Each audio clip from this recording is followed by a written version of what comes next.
What's up, my folks? I hope y'all are doing good.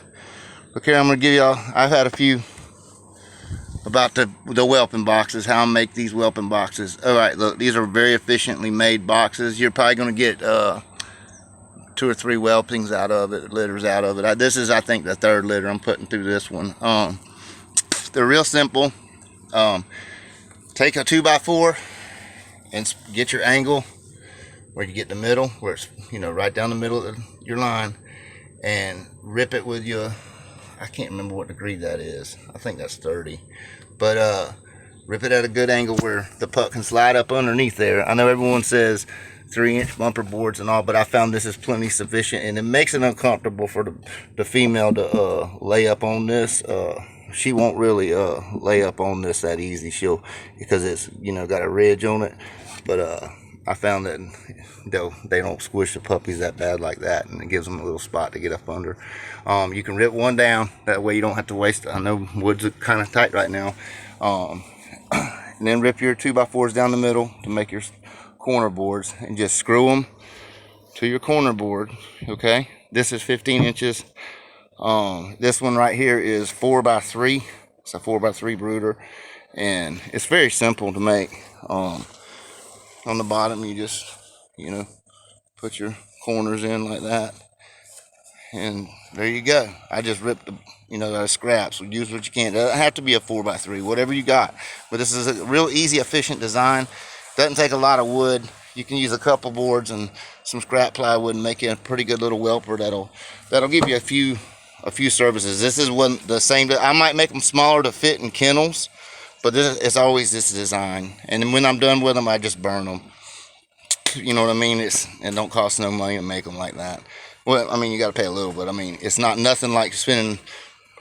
Right now a sheet of plywood here is $75, just to give you an idea of what I'm talking about. So you can make a fucking $150, $200 whelping box that you're gonna burn, versus you can go to, make it like this for $40.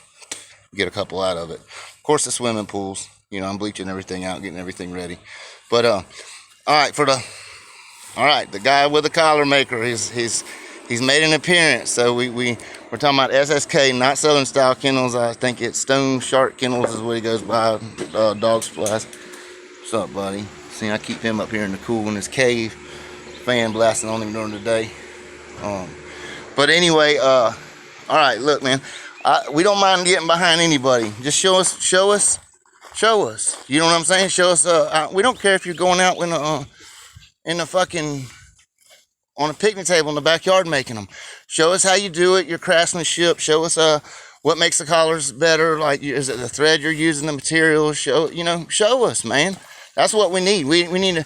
Is the sewing machine better? Is the needles better? Just that's how you do it. These guys are going to want to see your shit, see your material, see your thread, see your machine, see you working it, see how you're doing it, then show us some collars that you've made that's been on service a few years. You know what I'm saying? That how they looking, and just go from there. I mean, it's not, because the website I went to, I'm not sure if it's yours, it had like some, I don't know, some all kinds of different purebred mutts running around with leather collars on. I mean, I'm not sure if that one's yours or not, but just show us how you make it, show us what's going on. And I mean, I'm not going nowhere to get a collar. You know what I'm saying? I seen you said come to Athens and get, I'm not going anywhere to get a collar. I don't know if you mean there's a show going on or whatever, but no, just show us and how you're doing it, the program. That's what you got to do, man. These guys want to see hands-on how it's made, what's going on, what the deal is, But okay, people were asking about hand walking a dog. Can get a dog in good shape by hand walking them? Sure, man. I had a secret weapon at one time. I had a hand walker that would walk my dog 8 miles a day, every day. You know what I'm saying? But yeah, you can get them in good shape by hand walking. We used to mix it up. I would take and pull. I'd make a strap, like a nylon strap. What's up, girl? And these right here I don't like as much as the other one. They're too tough and they wear out kind of quick. But they're still very serviceable. You know, most guys only gonna give you a year or two out of one. But we take just like a little 1-inch wide ratchet strap, tie to big chain. You know, give it about 6 foot of strap where you could hook to his. I used to work them in a harness. I still do. I work them when I'm hand walking in a harness with a double ring, you know, and put him on the back ring like he's pulling something, and just let that strap. It don't matter if it's slapping him on the side. He's gonna pull down the side or back, whatever. Just as long as I don't get on the side and between his legs. And just I used to put different size chain. Like maybe it might only be a foot, but that some of it might weigh 10 pounds. You know what I'm saying? And let him pull it, and it was through some sand, kind of like this kind of sand when it got wore in down a power line. And you know, it's not like it was on a sled or anything.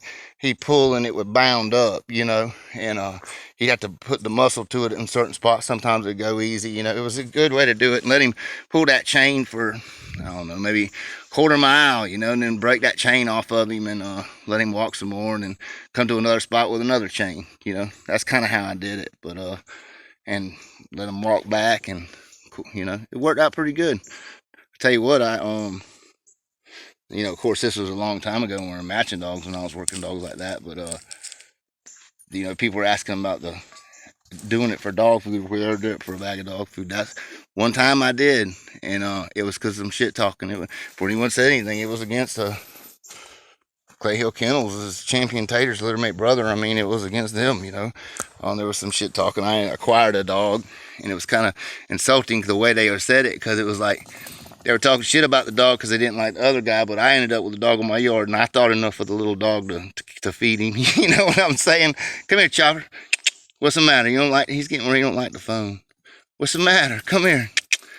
And you know, I thought enough to the little dog, and he was already a 2-timer. They said that he was about to quit. You know, everything was about to quit. So I got tired of it, and I was still real good friends with JP at Clay Hill, and went there. He had the dog on his yard right next to Tater, and we set it up, and he didn't want to do it for no money.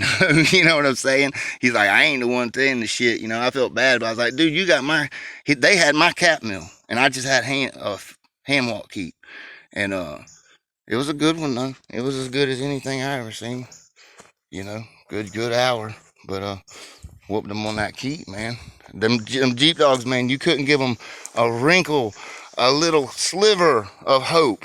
Because if that motherfucker got a little wrinkle of hope in him, he'll come back up, you know. And that's how them dogs was. People wouldn't. I just like, nope, walk this motherfucker till his legs fall off. Make him get strong, about an hour or two in it, and keep him strong the whole walk. And that's what we did, and it worked out good for us. And he was probably as good a looking dog at that time as I seen too, you know. But yeah, I've done just hand walks before, you know, with little other shit in there, you know. But done it, works. It's more dedication, like I said. But anyway, folks, I hope y'all take care. And like I said, I ain't promoting anything illegal. That's just how it was. I mean, it's what we did.